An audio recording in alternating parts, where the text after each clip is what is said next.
Hey, welcome back to Enigmatica 2, where in the last video we got this very basic home setup and started down the very beginning of everything that needs doing and have reasonable Tinker's tools set up.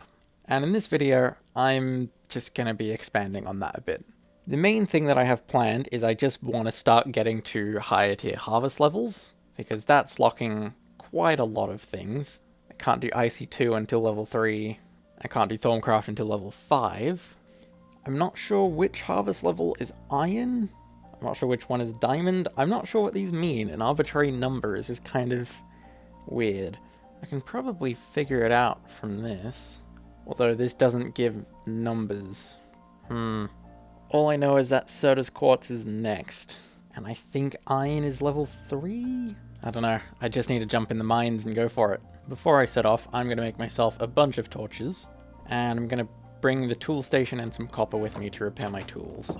I could bring sharpening kits, but because casts are a bit of a pain to make right now, I think I'll just stick with bringing the tool station with me. So I'm just going to come in and mine everything that I can now. Every harvest level copper thing. There's some charged Soda's Quartz in here, but it's level 7. Here's some Soda's Quartz. And it gave me the 2 that I needed out the gate. Probably going to need more than that though. Yeah, there's a lot of mobs down there. It's probably not a good call to fall down there. What the hell, I've got a longsword, I'll be fine. So with the longsword I can get out of there if I need to. Okay, back to mining. There's quite a lot of things that are way higher than my harvest level. Can't even get tin.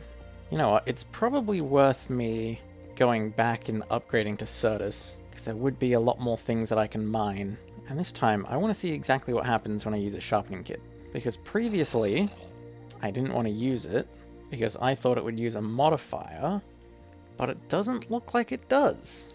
Okay, and that means then that I repair this with copper still instead of Soda's Quartz, which makes things a lot easier.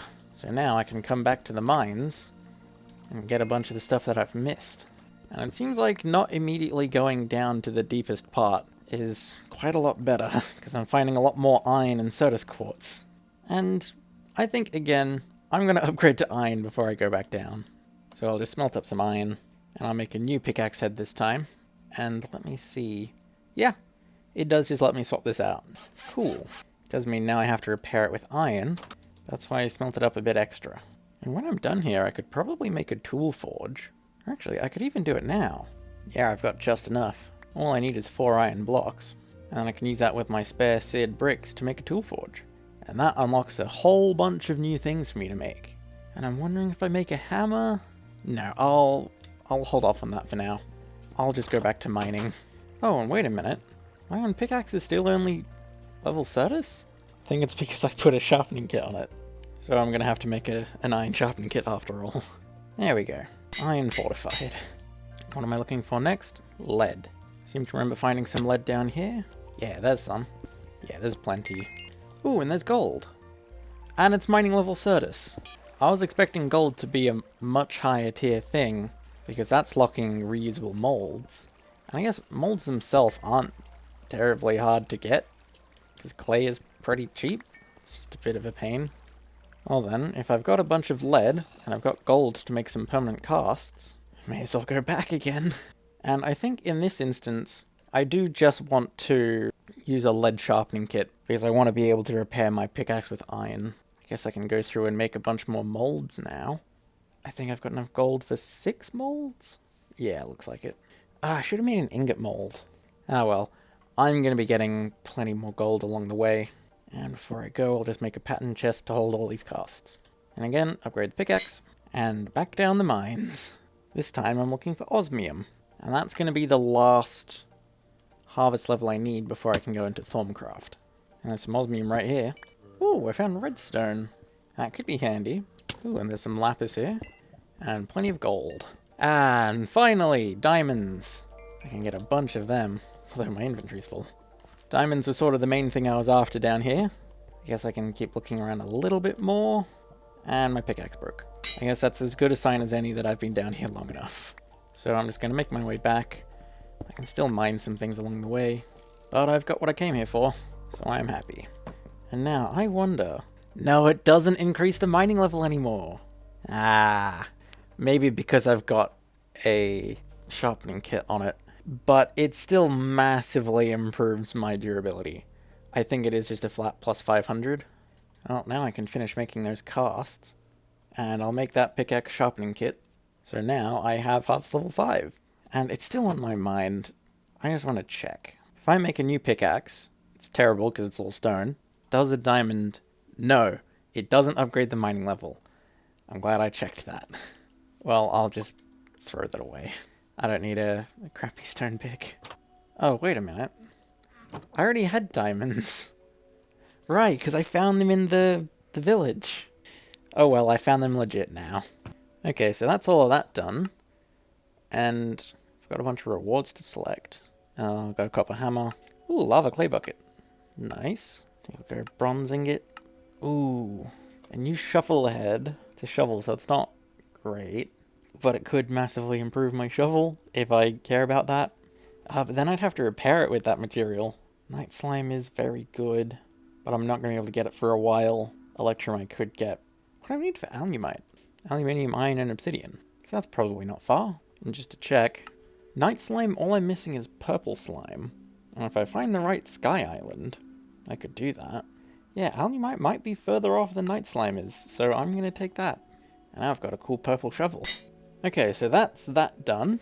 I don't think I need to just continue down the harvest level line, because now I can start getting into various technologies. Oh, hey, look, there's a purple sky island. I can probably get night slime now. But I think before I get too invested in any of these technologies, I kind of want to tune up the base a bit, because I don't like the way this looks. I do want to focus a bit more on aesthetics this time, so I think I still need to get the base in order. And a big thing that I want is some new materials. Most notably, a specific kind of wood that I saw a tree for over this way. Here, a great wood tree. Oh god, I need a harvest level iron axe. I'll be back. Okay, I'm back with an iron axe now, and cut down the whole thing. And that is a lot of wood. And then the other tree that I want the wood for is the silver wood. And for Thorncraft reasons, I probably shouldn't cut it down, but if I get some saplings, I can move it closer. So I think that's fine. That should be enough wood. So I'm probably going to have to move a lot of things around.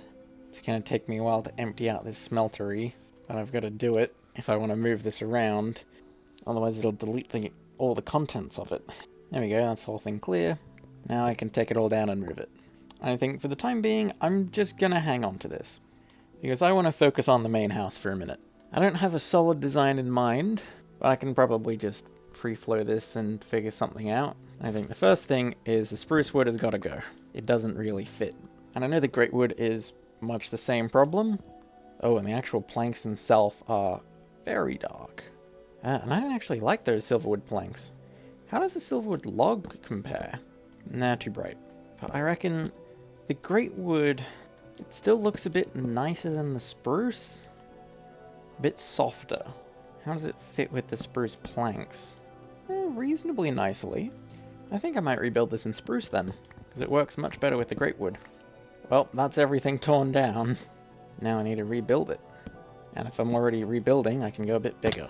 But I think I want to go a bit deeper, not wider. Yeah, like that. And this is going to make this quite significantly bigger. But as I'm going, I'm starting to get more ideas. And you know what? Ooh, actually, the silverwood does look very nice in the floor, because I hadn't considered the connected textures. So yeah, I'm going to get rid of everything left of the original house in exchange for mostly Thorncraft materials. And because I'm inlaying the walls so that I have that added depth with the log frame, it does mean that the inside isn't actually any wider than it was before. So this is probably almost double, maybe. And I think it looks really nice with that silverwood in. Okay, there's the first floor in. I'll worry about other detailing later. For now, I'm toiling over how I do the roof. I'm wondering if this is where the oak comes in, because I could try doing something like this, and with oak slabs. I'm not entirely opposed to that, but it does just look like something that's sitting on top.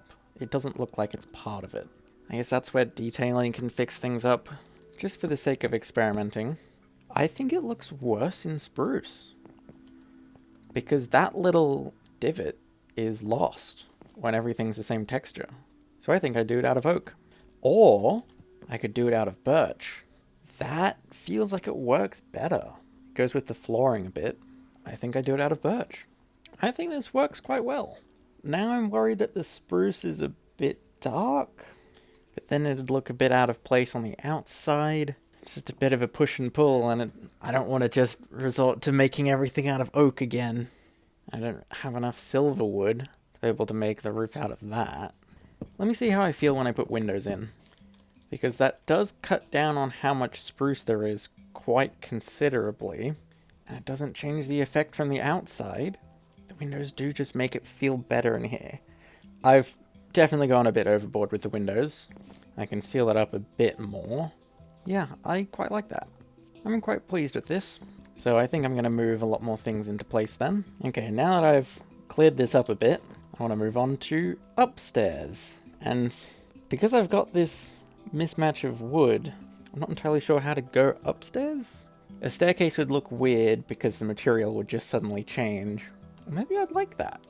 How do the silverwood stairs look? They look quite nice. I do want to get access to under here, so I'll have the top slabs like that. I can probably have it connect a little bit. Yeah, I think that looks fine. So now how does the upstairs work? It's going to be smaller, but how much smaller is a bit of a question mark. Because this area externally is 11 by 15. Maybe I do 11 by 9? Yeah, but that doesn't leave all that much space up here. Maybe I just push it another 2 blocks, make it a bit more square. That could work. And then maybe here I can make the walls out of oak. How does that look out here? Nah, it's a bit too stark of a difference. Yeah, it just looks nicer if I put some spruce in. And this feels like a reasonable amount of space in here. Yeah, I'm quite happy with this.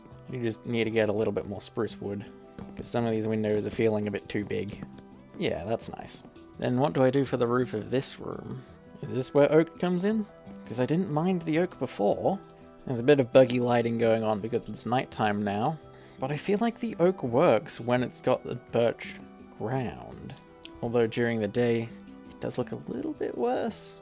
But I'm still reasonably satisfied with this. I'm just realizing I'm going to be getting so many of these lighting errors, because 1.12 is pretty terrible at lighting these non-full blocks. Alright, well, I think the last thing to do is put on the actual roofs, and not just the ceilings. And I think this can be where I use the rest of my grate wood. Although before I get rid of the logs, nah, I don't feel like changing the framework here. Let me just see. Could throwing in something like that work? I don't know. It kind of works. Yeah, sure, I can leave that. Well, with this grate wood, I had the idea that I could try and use this as a roof, because it works well with the logs, and I do want to try and use more of this grate wood if I can. The problem comes in when it's interacting with this upper level. Do I just block off this window? The roof isn't big enough that I can cut a dormer out of it. I think I'm just going to have to block up the window, because then I can properly connect the roof up. I do get these lighting errors. Not sure what I can do about that. But they're not terribly visible from the ground. I think I'll leave it. And on the inside, it does look a bit weird, but I bet I can do something with a solid wall. Maybe this is where I put portals and things. I don't know. Well, there's still one more roof to go, and that's this one. And yeah, I probably have to go for an A-frame roof here. Yeah, but I don't have enough grate wood for this. So I need to go find another tree. Here's one. Oh, it looked like it had a beehive in it.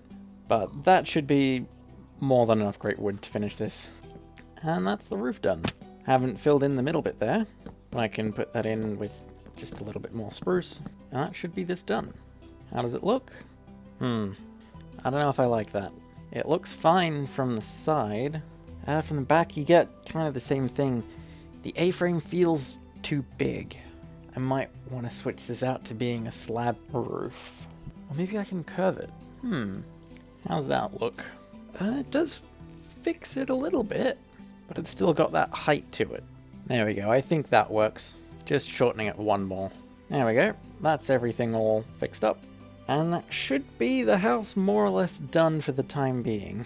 I can probably get some glass in, eventually. And I might change things a little bit when I put some furniture in. But for now, this is workable. So I think it's finally time I get back to this smeltery that I've moved, because I have a design for that as well. Because going forwards, I want to try and make like a separate building for each mod that sort of, I guess, represents the mod. So I'm going to make a little hut just for Tinker's stuff.